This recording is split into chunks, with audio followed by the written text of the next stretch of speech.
Las porfirias corresponden a un grupo heterogéneo de errores innatos del metabolismo, son enfermedades metabólicas. Las porfirinas, que son esos metabolitos intermedios, son unas moléculas que tienen una característica muy particular y es que pueden absorber la luz. El principal síntoma es la fototoxicidad o la fotosensibilidad. Para algunos pacientes, las lesiones que aparecen de forma secundaria a el diagnóstico de porfiria pueden ser discapacitantes. La calidad de vida no solo es tener salud física, sino salud psicológica, ¿sabes? Que el paciente pueda interactuar con otras personas, que pueda estar en espacios abiertos, que pueda hacer sus actividades diarias sin tener que estar expuesto a algo que le puede estar produciendo como.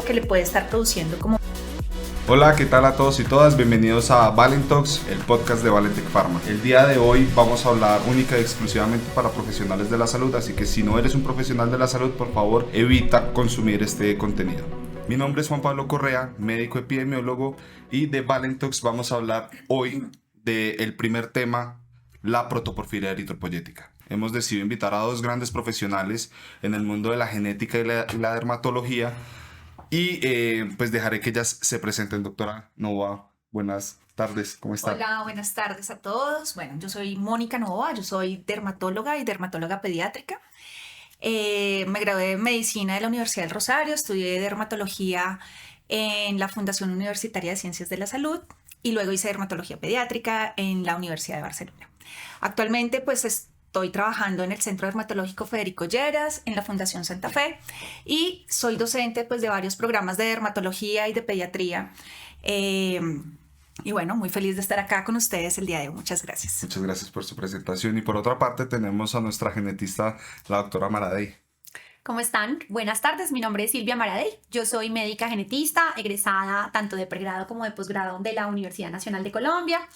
Actualmente trabajo en la Fundación Cardioinfantil, en el Hospital Universitario Nacional y trabajo también en tiempo parcial en el Hospital de la Misericordia OMI, aquí en la ciudad de Bogotá. Allí es donde he adquirido la mayor experiencia en porfirias que he acumulado durante mi experiencia, y espero que en la charla de hoy pues podamos tener una discusión bastante nutrida sobre este tema.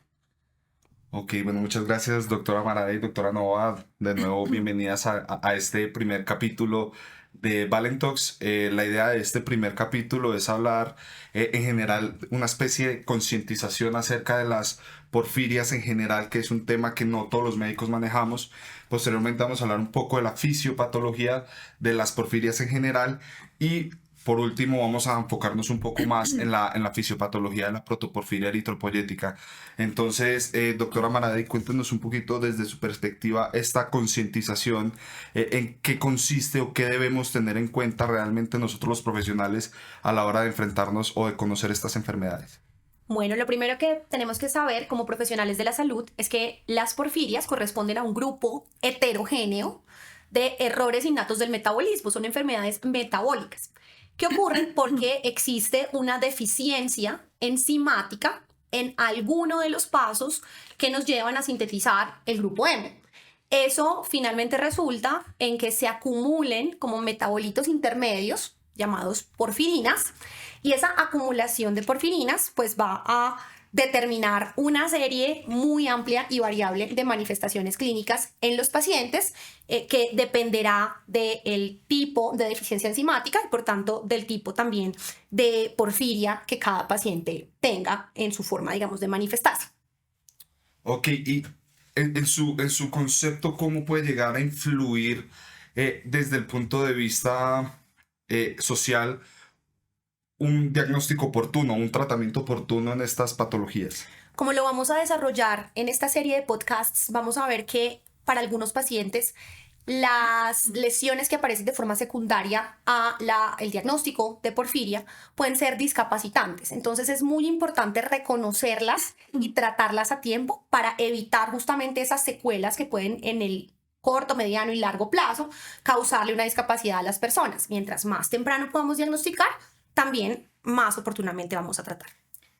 Y con base en esto que nos está diciendo la doctora de la prevención, básicamente casi que primaria dentro de una enfermedad, desde el punto de vista dermatológico, doctora, ¿cuál cree usted que puede ser el impacto de un diagnóstico tardío real ya en estas patologías, ya desde el punto de vista pues, dermatológico? Bueno, las consecuencias pueden ser fatales, ¿no? Realmente hacer un diagnóstico oportuno pues nos ayuda también a disminuir pues complicaciones, digamos, en la calidad de vida del paciente, y no solo del paciente, sino de su familia, ¿sí? Porque a veces no tener un diagnóstico, pues no sabes cuál es el tratamiento, el bebé está llorando todo el tiempo, no sabe explicar qué es lo que realmente le está pasando, y claro, uno de mamá pues está angustiado, se pone rojo, se inflama, pueden salir ampollas en su piel, y pues claramente, como decía la doctora, si no hacemos un diagnóstico oportuno, pues finalmente no se va a poder brindar un tratamiento adecuado, y por eso pues claramente hay que tener también en cuenta muchos otros diagnósticos diferenciales que pueden ser muy similares desde su presentación clínica, pero claro, la calidad de vida no solo es tener salud física, sino salud psicológica, ¿sabes? Que el paciente pueda interactuar con otras personas, que pueda estar en espacios abiertos, que pueda, digamos, como hacer sus actividades diarias sin tener que estar expuesto a algo que le puede estar produciendo como más lesiones. Entonces, tener el diagnóstico, pues finalmente nos va a ayudar a disminuir todas estas consecuencias y complicaciones en los pacientes. Ok, y ya entrando pues un poco más en materia ya en cuanto a la fisiopatología, no sin antes recordar que la concientización de los profesionales de la salud es realmente importante, porque así como en enfermedades comunes como la diabetes, la hipertensión, los médicos estamos altamente entrenados.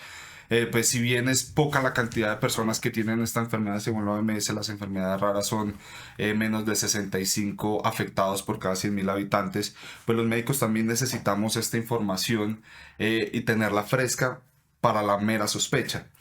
Me parece interesante en este punto empezar a hablar de la fisiopatología, ya que, como usted lo decía, es un grupo de enfermedades metabólicas. Entonces, si nos puede ampliar un poquito más, doctora Maradei, este grupo de enfermedades metabólicas, ¿a qué hace referencia realmente fisiopatológicamente hablando? Bueno, como dijimos hace un momento, las porfirias ocurren por un defecto enzimático. Las enzimas son moléculas en las células que nos ayudan a metabolizar ciertos compuestos. En este caso, las enzimas que se van a ver afectadas en las porfirias son enzimas que nos ayudan o aportan al metabolismo del grupo hemo, que como sabemos es un componente de la hemoglobina y por tanto crítico para el adecuado transporte de oxígeno a todos los tejidos del cuerpo. Tenemos 7 enzimas metabolizadoras de ese grupo hemo, y por tanto vamos a tener entonces, en términos generales, al menos 7 tipos de porfirias que pues se van a manifestar dependiendo de a qué nivel sea el defecto enzimático y qué porfirinas se estén acumulando. Las porfirinas, que son esos metabolitos intermedios en ese metabolismo del grupo hemo, son unas moléculas que tienen una característica muy particular, y es que pueden absorber la luz. Entonces, una de las características o manifestaciones principales que vamos a ver en los pacientes es justamente esa fototoxicidad en los pacientes, que va a ser secundaria precisamente a esa capacidad de esas porfirinas de absorber la luz. ¿Qué pasa? Eso genera transferencia de energía, liberación de radicales libres y por ende daño oxidativo, estrés oxidativo en las células, en las membranas celulares, también a nivel, por ejemplo, del ADN, y pues esto es lo que va a explicar poco a poco toda la aparición de manifestaciones en los pacientes. Doctora Maradei, en cuanto a la clasificación general de las porfirias, se tiene entendido que hay varios tipos de clasificación, ¿no? Según sus manifestaciones cutáneas o el lugar donde se produce la alteración dentro del metabolismo del grupo hemo. Entonces, quisiera que nos diera un poco más de esas luces para poder identificar o más bien clasificar bien las porfirias desde el punto de vista, no sé, patológico, clínico, cuál es la más utilizada. Listo. En general, nosotros en clínica tenemos como 2 clasificaciones que son las que más frecuentemente utilizamos. Una de ellas es dependiendo del principal compromiso orgánico o sistémico que tengamos, digamos, en términos de las manifestaciones clínicas. Esto nos separará a las porfirias, digamos que en 2 grandes grupos, que serán las porfirias hepáticas y las porfirias eritropoyéticas. Sin embargo, de acuerdo a las manifestaciones más prevalentes, digamos, en cada uno de los tipos, también podremos clasificarlas en aquellas que tienen manifestaciones cutáneas, aquellas que tienen manifestaciones no cutáneas o en otros sistemas, o aquellas que tienen manifestaciones mixtas, los que tienen tanto la manifestación cutánea como el involucramiento de otros sistemas comprometidos. Ok, ¿y cuáles son los síntomas más comunes que podemos encontrar en la primera clasificación de las hepáticas? ¿Cuáles son los síntomas más comunes que podemos encontrar en estas patologías? Inicialmente pueden ser síntomas muy inespecíficos. Por ejemplo, síntomas gastrointestinales como dolor abdominal, como disminución en la motilidad, entonces, por ejemplo, problemas con el hábito intestinal, como por ejemplo estreñimiento o incluso en algunos pacientes diarreas intermitentes. También podemos tener náuseas, vómito. Eso hace que inicialmente el diagnóstico pueda ser muy difícil. A medida que la enfermedad avanza y dependiendo de la severidad del defecto enzimático, podemos tener otras manifestaciones en esas porfirias hepáticas, por ejemplo, que ya van a estar mucho más relacionadas justamente con el daño hepático per se, o con la acumulación de las porfirinas a nivel del hígado. Ese daño hepático puede incluso ser tan severo que en personas adultas que ya tienen muchos años de desarrollo de la enfermedad pueden causar cirrosis hepática y en algunos casos raros incluso hepatocarcinoma. Para el caso de las porfirias eritropoyéticas, entonces tendremos una característica muy importante que va a ser justamente la fototoxicidad o esa fotosensibilidad exagerada o aumentada, en la que los pacientes, desde incluso muy pequeños, dependiendo pues de la edad de aparición de cada uno de estos tipos de enfermedad, puede empezar a tener lesiones en la piel que también van a tener una variabilidad desde lesiones que pueden ser leves hasta lesiones muy severas. Y entonces, continuando con esto, doctora Novoa, para ustedes, me imagino dermatológicamente las clasificaciones vienen siendo un poco más prácticas a nivel ya clínico, como estas que son cutáneas, mixtas o meramente hepáticas agudas o hepáticas en general. Entonces me gustaría que nos diera como su visión clínica de estas clasificaciones, de toda esta amplia cantidad de clasificaciones que hay. Entonces, sí, mira, desde la parte de dermatología, pues tal como lo dice la doctora, sí hay que clasificarlas muy bien entre las solo cutáneas o las que tienen compromiso cutáneo sistémico, ¿sabes? Entonces, dentro de las porfirias eritropoyéticas, digamos que el principal síntoma es la fototoxicidad o la fotosensibilidad. Son cosas diferentes, pero digamos que es algo que suele ser extremo, que provoca un eritema importante, edema en la piel, inclusive sensación de dolor urente, o sea, realmente los pacientes lloran, les duele, nos toca inclusive en algunos pacientes manejarlos con clínica del dolor, con opioides y con demás medicamentos para el dolor, pero algo característico es que la piel se pone roja, se inflama, pueden salir inclusive ampollas y esto aparece minutos, inclusive horas después de la exposición, o sea, no es algo tardío, sino que el paciente se expone y casi que la sintomatología es inmediata, ¿sí? Entonces aquí es importante poder clasificarlo, y lo decíamos anteriormente, con inclusive otros diagnósticos diferenciales donde también vemos fotosensibilidad extrema. Pero en estos pacientes, esto lo vemos en los primeros años de vida, que como que el paciente llora, se pone rojo, se quema con facilidad y generalmente son lesiones que aparecen en áreas fotoexpuestas y no solo, digamos, es como la quemadura solar, sino que alcanzas a tener un proceso de cicatrización anómalo. Entonces estos pacientes cicatrizan mal, tienen la piel diferente, hacen una cosa que se llama poiquilodermia, que es como una forma de envejecimiento prematuro, inclusive pueden llegar a tener pues una hiperpigmentación prolongada, que claramente pues también como se ve y todas las enfermedades en piel pues tienen un impacto psicológico mayor, ¿sabes? Y en dermatología en general pues lo que se ve es lo que a uno le afecta, ¿sí? Tú puedes ir por la vida con, no sé, tensión alta y nadie se da cuenta, pero cuando tienes una ampolla, una cicatriz, el rojo, pues claramente todo el mundo te pregunta, te dice qué es lo que tiene el bebé o el niño o el paciente. Y claramente el impacto en la calidad de vida, tanto para el paciente como para su familia, es alta. Obviamente estas porfirias eritropoyéticas también tienen síntomas sistémicos, entonces podemos encontrar pacientes con orina roja en algunos pacientes, pueden llegar a tener esplenomegalia, pueden llegar a tener dolor abdominal. No es como lo más característico, pero inclusive algunos pueden llegar a tener síntomas neurológicos. Ok, y ya entrando un poco más en materia de la protoporfiria eritropoyética específicamente, ya que hablando usted de la sintomatología, realmente la sintomatología de la protoporfiria eritropoyética va muy asociada a esa fisiopatología que pasa, o los radicales libres que hablaba un poco la doctora Maradé antes. ¿Podría usted explicarnos un poco más a profundidad ya la fisiopatología de la protoporfiria eritropoyética? Claro que sí. Entonces, la protoporfiria eritropoyética aparece, como decía la doctora inicialmente y como lo hemos hablado alrededor de esta primera sesión del podcast, son errores innatos del metabolismo, ¿sí? Y la mutación, digamos, en este proceso, en esta enfermedad se da casi que en el último paso, ¿sí? Donde está la protoporfirina 9 y ya se va a convertir en hemo, ¿sí? Ese, digamos que es una enzima que se encarga de hacer ese proceso que se llama ferroquelatasa, ¿sí? Esa ferroquelatasa pues está codificada en un gen que se llama FSH, ¿sí? Que está codificado pues en el cromosoma 18 y la característica es que al no poder metabolizar esa protoporfirina 9 lo que hace es que primero no se produzca el grupo hemo, pero segundo es que se vaya acumulando esa protoporfirina en los tejidos, especialmente en la piel, y todas esos productos de porfirinas pues se acumulan y son las que finalmente van a reaccionar con la luz ultravioleta porque se excitan esas moléculas y finalmente producen toda la sintomatología de la que estamos hablando. Pero básicamente es la mutación en la ferroquelatasa, que es la enzima que justo hace que se pase ese último paso, pues que es el octavo paso en la síntesis del grupo hemo. Y ya desde el punto de vista genético, doctora Maradei, ¿existe actualmente evidencia sobre cuál es la mutación más frecuente o si no existe esa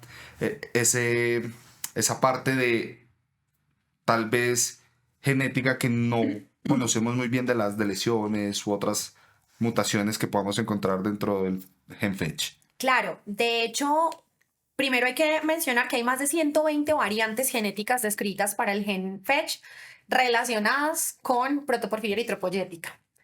Dentro de esas variantes, la gran mayoría van a ser variantes de secuencia, es decir, variantes en las que tenemos un cambio de una base nitrogenada por otra y esto va a explicar finalmente la deficiencia o la alteración enzimática. Sin embargo, sí se han descrito en algunos pacientes inserciones de lesiones, digamos, no variantes del número de copias grandes, como ocurre tal vez en otras enfermedades, pero sí inserciones de lesiones. E incluso hay algo muy llamativo dentro de las mutaciones causales de protoporfiria eritropoyética, que es que tenemos algunos polimorfismos muy frecuentes en la población general que pueden disminuir la actividad de la enzima ferroquelatasa y que pueden cuando están en combinación con otra mutación en el gen FETCH, pues producir toda esta manifestación de la enfermedad. Pero cada vez, a medida que hemos tenido, sobre todo nuevas tecnologías de diagnóstico, pues estamos detectando, por supuesto, nuevos tipos de variantes y seguramente ahora son poco más de 120, pero en unos años, a medida que escribamos más pacientes, tendremos tal vez más. Y doctora Mónica, ¿podemos encontrar pacientes que tengan las alteraciones genéticas o pacientes que tengan pues estos trastornos de la 120 que dice la doctora Maradei y no presenten ningún tipo de sintomatología? Pues hay varios patrones de herencia, digamos el autosómico dominante, el autosómico recesivo, y claramente uno puede heredar el gen recesivo, ¿sí? De ambos padres y manifestarse pues clínicamente con todo lo que hemos hablado. Pero ahora el que solo tiene pues un alelo pues afectado y solo tiene pues como o manifestaciones muy sutiles o simplemente es portador, pero sí puede llegar a heredarlo pues a sus hijos, ¿sí? Pero entonces dependiendo del tipo de mutación, qué tanta penetrancia tenga, pues tienes más o menos síntomas. Pero claro, tú puedes ser portador y justo si te casas o tienes un bebé con alguien que también es portador, pueden heredar los dos alelos con la mutación y tener un bebé pues con la protoporfiria. Pero sí, puede pasar que uno solo sea el portador y no tenga manifestaciones clínicas. Ok. No sé si el mestizaje que podemos tener en nuestro país puede estar un poco a favor de estos pacientes que tienen la herencia recesiva y con poca manifestación de los síntomas, porque es una enfermedad que aparece mucho, como ya vamos a ver más adelante en la epidemiología, aparece mucho en los países nórdicos o en donde las poblaciones suelen ser más blancas que en nuestro país. Entonces, no sé si alguna de ustedes dos tiene algo de información al respecto. Pues lo primero es aclarar que la penetrancia del fenotipo, es decir, que tanto una persona con una mutación en FETCH, idealmente homocigota o heterocigota compuesta, eso es importante aclararlo. La enfermedad se concibe como una enfermedad autosómica recesiva y se necesita mutación de ambos alelos, teóricamente, para expresar el fenotipo.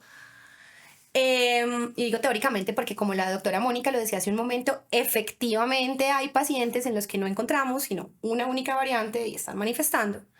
Pero lo más importante que tenemos que tener en cuenta es que, como todo, digamos, cualquier error innato del metabolismo, el fenotipo muchas veces va a depender, o en la mayor parte va a depender de la actividad enzimática. Qué tan disminuida está la actividad enzimática. Y no todas las variantes disminuyen la actividad enzimática o tumban la actividad enzimática, digamos, a menos de un 10%. Hay variantes en las que la actividad enzimática alcanza a conservarse entre un 40 y un 50%.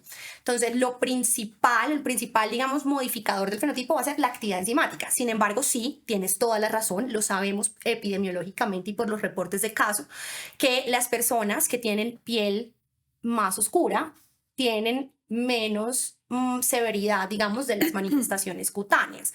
Y eso sí, tal vez la doctora Novoa nos lo puede explicar mucho mejor. Sí, digamos que hay pues como dos tipos de melanina, ¿no? Entonces está la feomelanina y la eumelanina. Entonces digamos que acá en Colombia, como la mayoría pues de la población es una raza mestiza, tenemos más eumelanina. ¿Sí? Y esto pues en medio de todo nos protege más de la radiación ultravioleta, pues porque estamos en el trópico, ¿sí? En toda esta línea ecuatorial donde pues hay mucho más sol o periodos de sol al año que en otros países donde los periodos de sol son más bien escasos.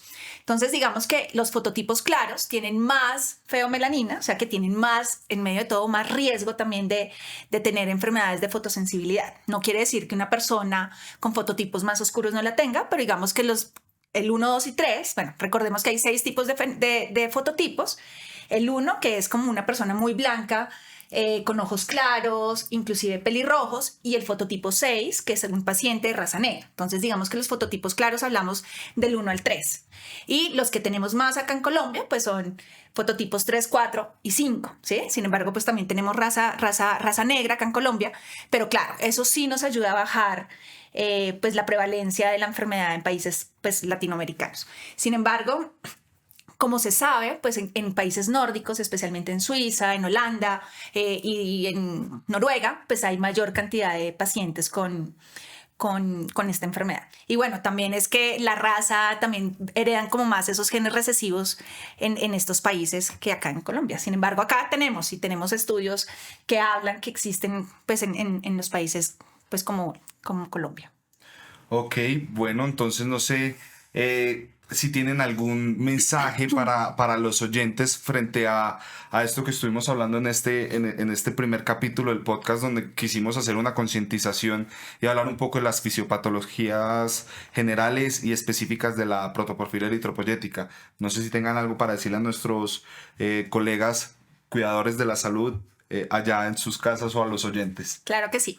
Pues nada, realmente esperamos que esta información haya sido de gran aporte a sus conocimientos. Recuerden que siempre es importante trabajar en equipo, o sea, eso todo no solo lo diagnostica el dermatólogo o el pediatra, sino claramente tenemos que ir de la mano con genética, inclusive con otras especialidades, porque como ya sabemos, aquí esto no solo es cutáneo, sino tiene síntomas sistémicos, neurológicos, gastrointestinales. Entonces yo creería que el mensaje final es trabajar en equipo y bueno, más adelante seguiremos hablando un poquito más acerca de todo el diagnóstico y del tratamiento en este tipo de enfermedades.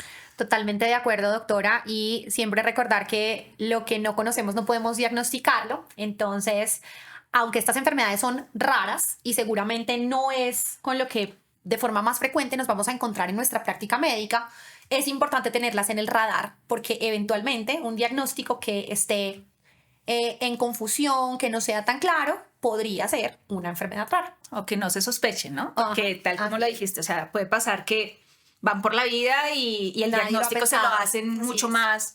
más adelante, y cuando se pudieron haber implementado tratamientos de antes, previniendo obviamente todas las complicaciones, inclusive fatales en algunos pacientes. Así es. Y así llegamos al final de nuestro primer capítulo de Valentox, en donde hablamos de la protoporfiria eritropoyética. Invitamos a todos los oyentes a escuchar nuestro segundo capítulo, en donde vamos a hablar de la epidemiología, clínica y diagnóstico de esta enfermedad. Bueno, pues nada, recuerden que esto fue solo la primera parte. Vamos a seguir aprendiendo de esta enfermedad. Vamos a seguir entregando detalles que van a ser muy útiles para la práctica clínica de todos ustedes, colegas. Hasta luego, nos vemos. Nos vemos pronto.